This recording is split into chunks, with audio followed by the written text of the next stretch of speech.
Hello and नमस्कार सभी को। Welcome in this current affair lecture. आज के करंट अफेयर लेक्चर को हम इस मोटिवेशन लाइन के साथ शुरू करेंगे।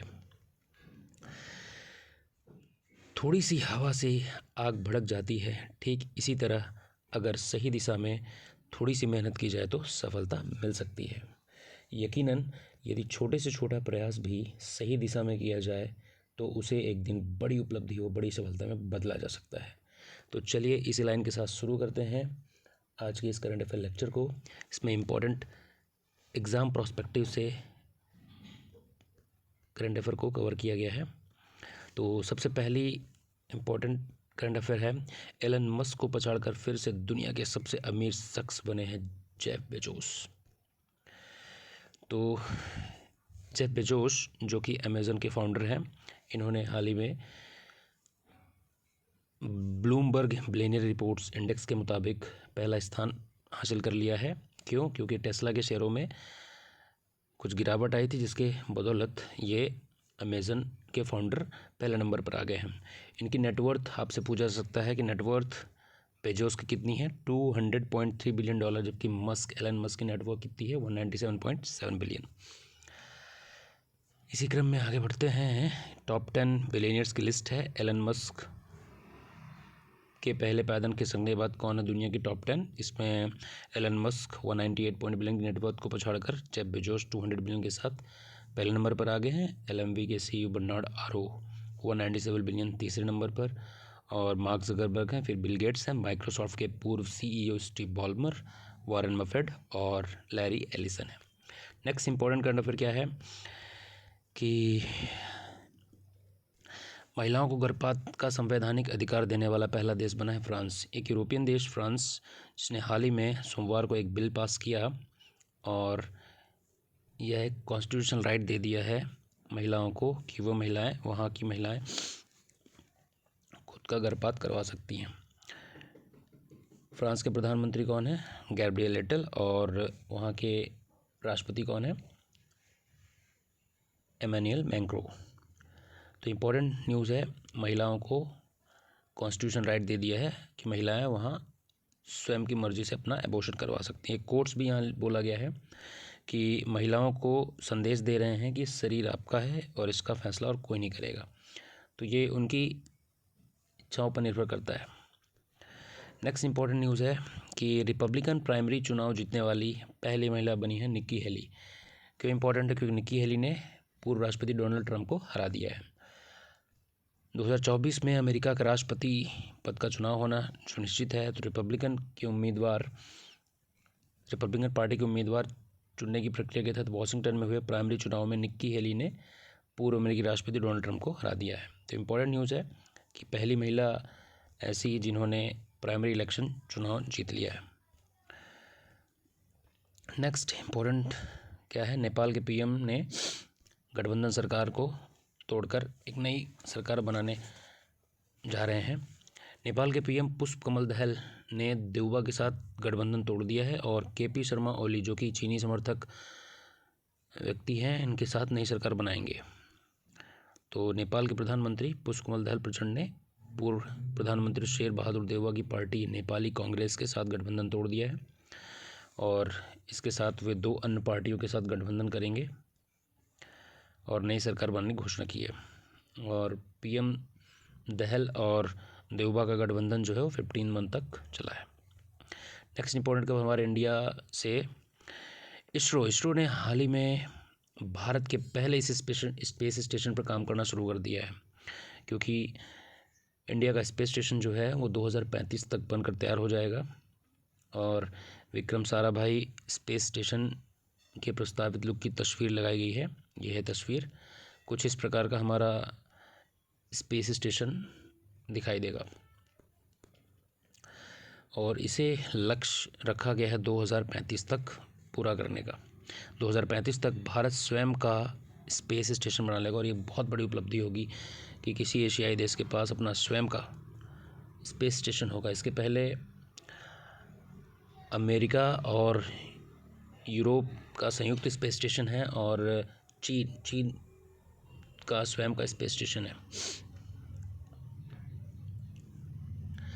नेक्स्ट कोलकाता में भारत की पहली अंडर वाटर मेट्रो टनल का ट्रायल किया गया है।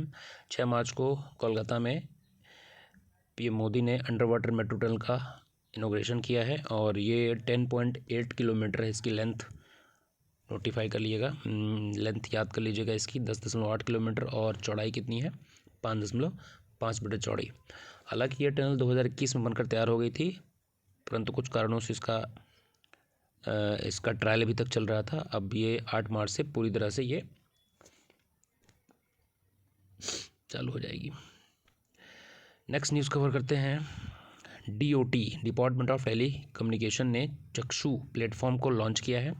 दूरसंचार विभाग ने 4 मार्च को टेलीकॉम यूजर्स या धोखाधड़ी स्पैम कॉल्स को करने वाली रिपोर्ट के लिए एक प्लेटफॉर्म चक्षु को लॉन्च किया है। इसका ऑब्जेक्टिव क्या है? यह संदिग्ध और फ्रॉड कम्युनिकेशन की सक्रिय रूप से रिपोर्ट करने की अनुमति देना। चक्षु का हिंदी मतलब क्या होता है? आई। यह भेष बदलने और सेक्स टॉर्शन से संबंधित स्कैम की रिपोर्ट करने में अनुमति देगा। इसके साथ ही एक डिजिटल इंटेलिजेंस प्लेटफॉर्म यानी DIP भी लॉन्च किया गया है। ये भी इंपॉर्टेंट है, DIP भी लॉन्च किया गया है। और किस डिपार्टमेंट लॉन्च किया है? DOT department of telecommunication, दूरसंचार विभाग। अब भारत का पहला डॉल्फिन रिसर्च सेंटर ये कहाँ खोला गया? बिहार के पटना में। ठीक है। नीतीश कुमार ने 4 मार्च 2024 को भारत और एशिया के पहले राष्ट्रीय डॉल्फिन अनुसंधान केंद्र NDRC का उद्घाटन किया है। गंगा डॉल्फिन का व्यापक अध्ययन करेंगे और शोधकर्ताओं को उसमें सहायता करना है। डॉल्फिन जो कि इंडिया का एक्वेटिक एनिमल है और डॉल्फिन रिसर्च की स्थापना गंगा नदी डॉल्फिन के संरक्षण में की दिशा में एक बड़ा कदम है। गंगा के डॉल्फिन भारत का राष्ट्रीय जलीय जीव है। इसका वैज्ञानिक नाम, साइंटिफिक नेम आपसे पूछा जा सकता है प्लैटानिस्टा गैंगेटिका। 2-3 बार आप पढ़ेंगे, याद हो जाएगा। प्लैटानिस्टा गैंगेटिका। ठीक है। और यह गंगा, ब्रह्मपुत्र, मेघना, कर्णफुली, सांगू नदियों में पाई जाती है। यह दृष्टिहीन जलीय मांसाहारी जीव है। और प्रोजेक्ट डॉल्फिन वर्ष 2019 में चलाया गया। प्रोजेक्ट डॉल्फिन भारत सरकार द्वारा स्टार्ट किया गया है। सो इम्पोर्टेंट एग्जाम प्रोस्पेक्टिव से ये करंट अफेयर है। फ्लिपकार्ट ने एक्सिस बैंक के साथ मिलकर अपनी UPI सेवा लॉन्च की है। देखिए, अब ई-कॉमर्स भी धीरे धीरे UPI सर्विस को लॉन्च करने जा रही हैं, यानी आप UPI सेवाओं के माध्यम से भी ट्रांजैक्शन कर सकते हैं, पैसों का लेन देन कर सकते हैं। फ्लिपकार्ट ने अपनी खुद की यूनिफाइड इंटरफेस सर्विस शुरू कर दी है। तो एग्ज़ाम में पूछा जा सकता है कि हाल ही में कौन सी ई-कॉमर्स कंपनी ने खुद का UPI सर्विस लॉन्च की है? तो वो है फ्लिपकार्ट। फ्लिपकार्ट और UPI जैसे ई-कॉमर्स वेबसाइट UPI सर्विस करते हैं, ये स्टेप्स होते हैं। इन स्टेप्स को फॉलो करके हम फ्लिपकार्ट UPI एक्टिवेट कर सकते हैं। और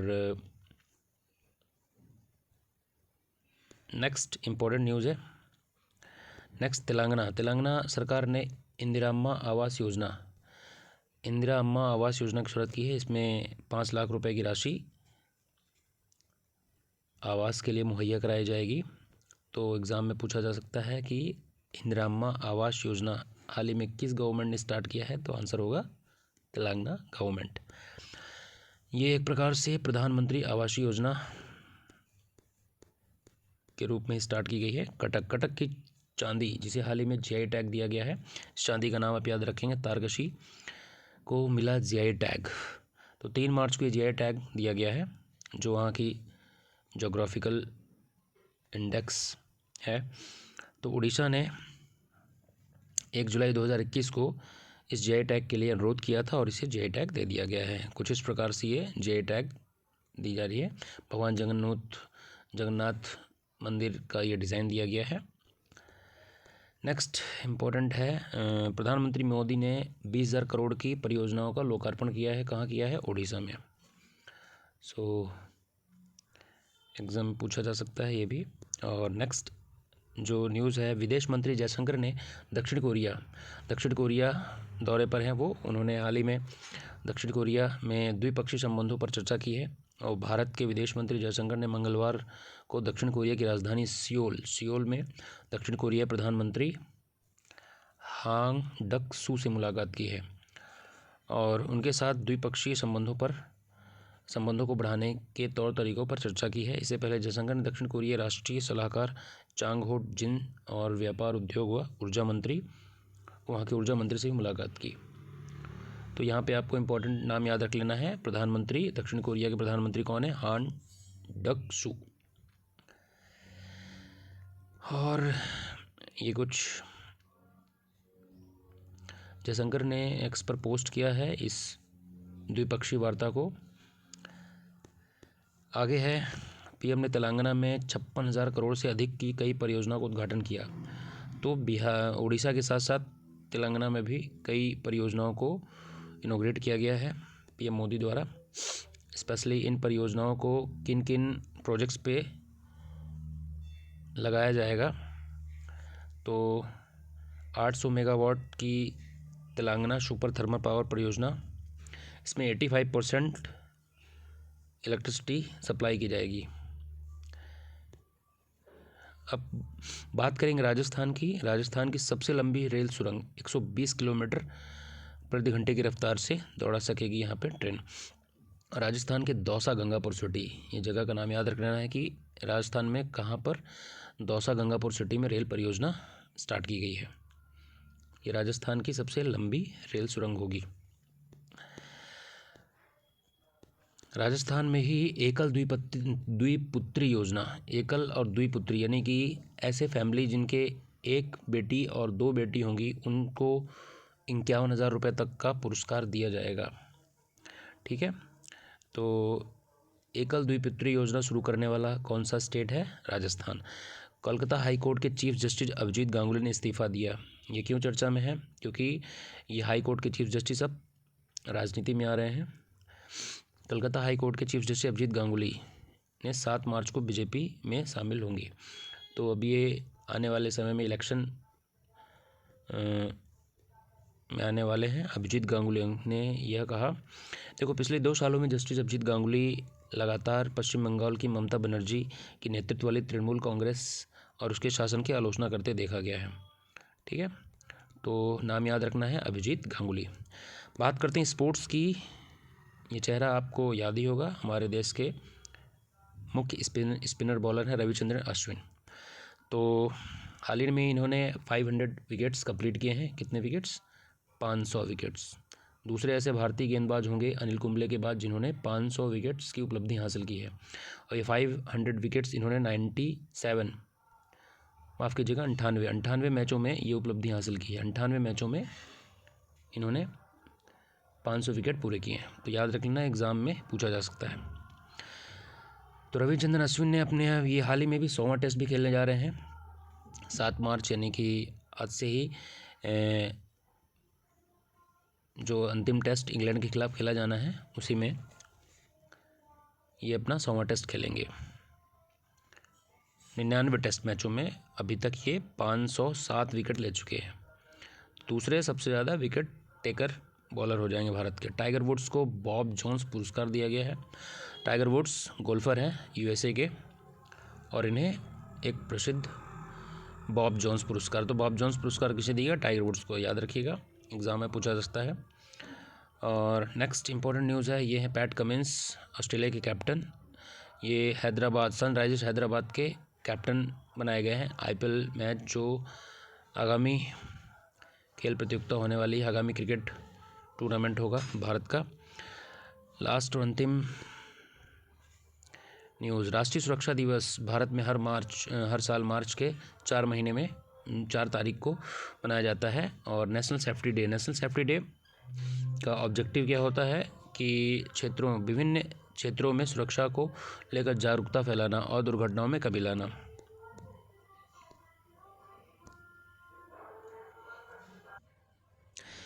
नेशनल सेफ्टी डे सुरक्षा के प्रोटोकॉल के महत्व पर जोर दिया जाता है।